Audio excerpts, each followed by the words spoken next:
This is English for real people, a journey into clear, authentic English, explained slowly, calmly, and with purpose, where every episode brings you closer to understanding the language in its natural form. Welcome. Welcome back to English for Real People. Today we're going to talk about something very small, but very important. Words you hear all the time in real conversations. Words that native speakers use constantly, but words that textbooks usually ignore. Those words are how you know, I mean, and like. If you've listened to real English, movies, podcasts, interviews, you've heard them again and again. And maybe you thought, why do people say this so much? Does it have a meaning? Should I use it too? Today I'll explain what these words really do, why native speakers use them, and how you can use them naturally without sounding fake. Listen carefully. Imagine real conversations. And don't worry about perfection. Let's begin. First, let's be clear. You know, I mean, and like are not useless words. They are not mistakes. They are not bad English.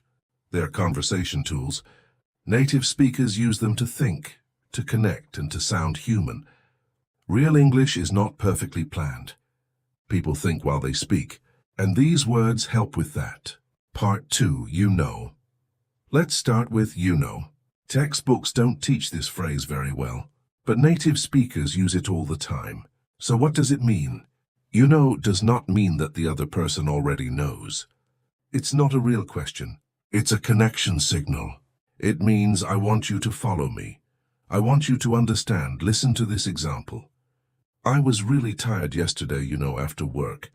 Here, you know means you understand this situation. It invites empathy. Now repeat after me. You know, again, you know, good. Now imagine a real situation. You're talking to a friend. I didn't go out last night, you know, I was exhausted. That sounds natural. Without you know, it sounds more rigid. You know makes speech softer. Part 3, when not to use you know. Now an important point. You should not say you know in every sentence. Native speakers don't plan it. It happens naturally. If you force it, it sounds strange. The goal is not to copy every habit. The goal is to understand why it exists. So use it lightly, only when you need connection. Now let's talk about I mean. I mean is one of the most useful phrases in real English. Native speakers use it when they want to clarify an idea, correct themselves, say something in a softer way. Example, this place is cheap. I mean, it's affordable.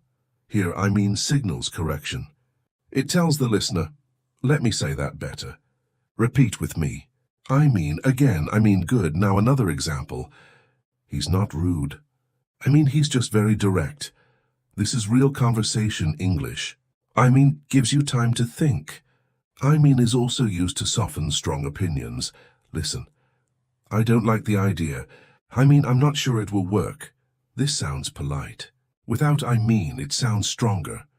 Native speakers often use I mean to avoid sounding aggressive. Part 6 by like. Now let's talk about the most misunderstood word. Like. Many learners think like is bad English, but that's not true. Like has several roles.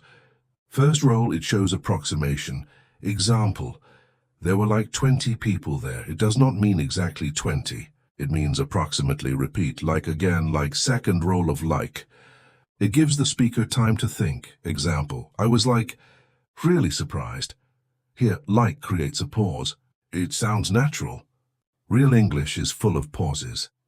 Like makes those pauses smoother.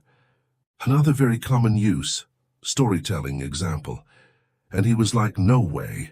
Here, like introduces speech or reaction. It's extremely common in spoken English. Repeat, he was like. Again, he was like. Good. Now, a warning.